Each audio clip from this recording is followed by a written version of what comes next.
Alright, what's up guys? Smart Rideshare here. And today I'm just going to be a certified hater, and I'm going to list the 5 things that I absolutely hate about Uber and Lyft, or being an Uber driver or Lyft driver, however you want to put it. So I'm just going to start out with number 1.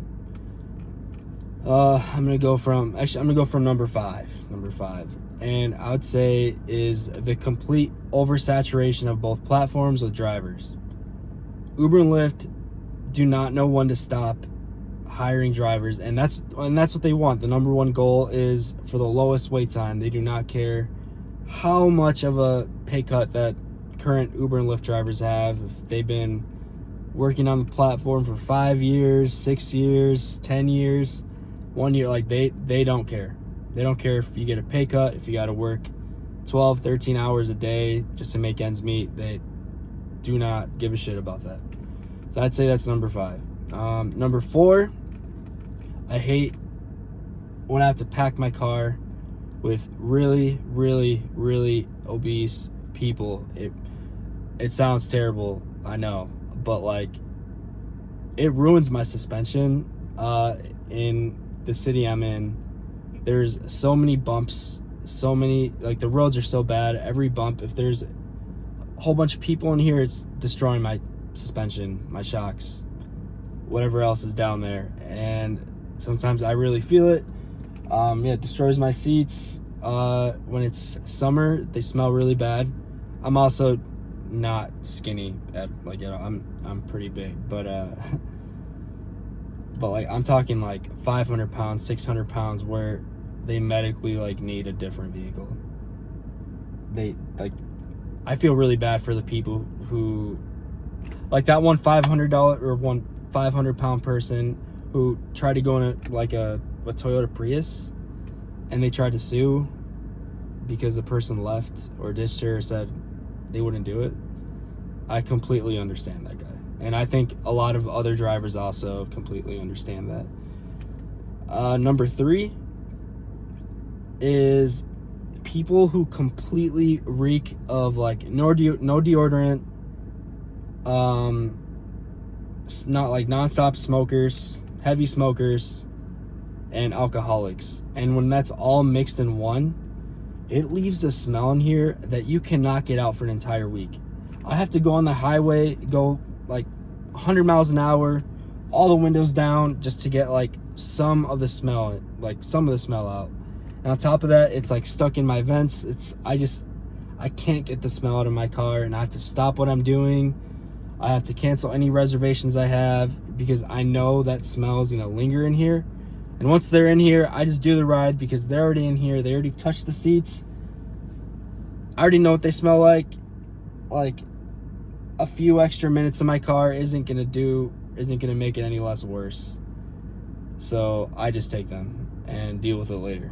I wish that Uber and Lyft had some kind of button to charge them if they smell like complete shit, because it is so hard to get out of the vehicle. And I think a lot of drivers will agree with me on that.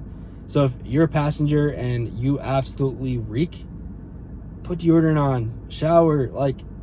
We're still people. Like we smell you. We might see you again, like unless we rate you 1 star, which I'm 100% rating you 1 star if you smell like shit.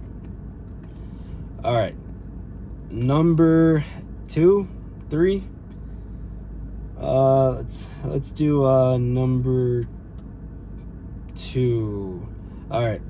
I would say is just the declining earnings. Like Uber and Lyft just love to decline, or they just love to slash pay whenever they can. They will lobby against the government to just kind of relinquish any kind of pay increase, any kind of rights for drivers, any kinds of unionization, anything that has to do with benefiting the drivers.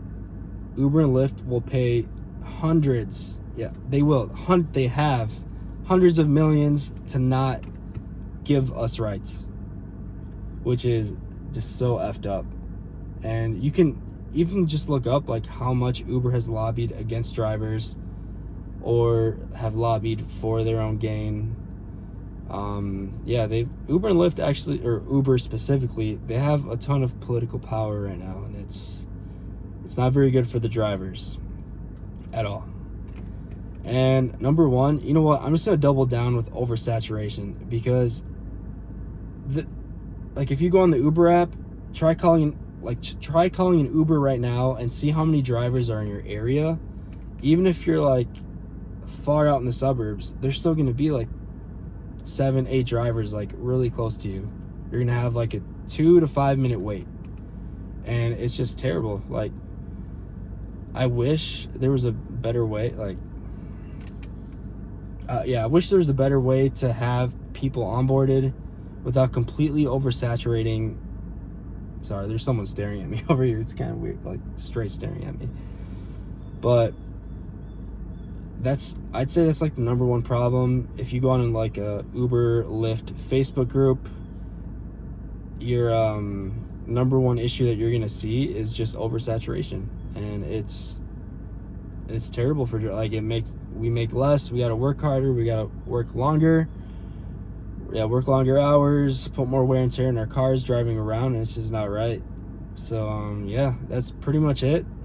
That's me being a hater today, and I hope you guys liked the video. And if you guys have any other things that you guys hate about being a driver or being like a gig driver, just put it down in the comments. It's a safe space. So all right, peace out, guys.